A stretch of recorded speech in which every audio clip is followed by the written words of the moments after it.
பார்ப்பனர்கள் தமிழர்கள் கெடுதலே செய்யலை அப்படின்னா செஞ்சிருக்காங்க. ஆனா அது 1500க்கு மேல நடந்தது.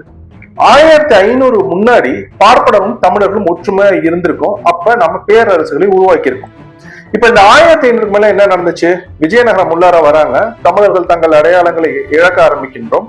கோயில்ல இருந்து தமிழை வெளியேற்றுறாங்க, அதுவும் நம்மளுக்கு தெரியுது. அவங்க கோயில்ல இருந்து தமிழை வெளியேற்றிய பிறகு என்ன நடக்குது? தமிழ் எங்கேயுமே இல்லாம போகுது. தமிழ் பேசினாலே, அதாவது ஒரு 250 வருட காலம் இந்த விஜயநகர ஆட்சியில தமிழே கிடையாது.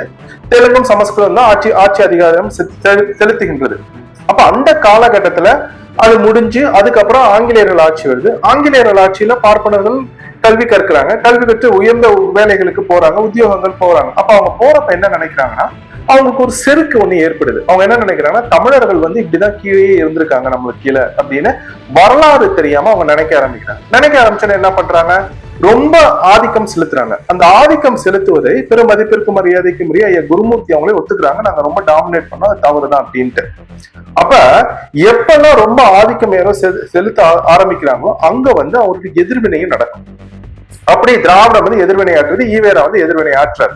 அப்ப நம்மளுக்கு கல்வி மறுக்கப்பட்டது, இல்ல தமிழன் கோயில்ல இருந்து விரட்டப்பட்டது, இதெல்லாம் நடக்குது. நம்ம வந்து ரொம்ப ஒரு சில தீண்டாமை கொடுமைகள்லாம் நடைபெறுது. அதெல்லாம் யாரும் இல்லைன்னு மறுக்க போறதுல அதெல்லாம் ஏத்துக்கிறோம். ஏன்னா நாம் அடிமையாகிவிட்டோம். தமிழர்கள் தமிழ்நாட்டில் தன் சொந்த நாட்டிலே தமிழன் அடிமையானான். இது உங்களுக்கு புரியுதா?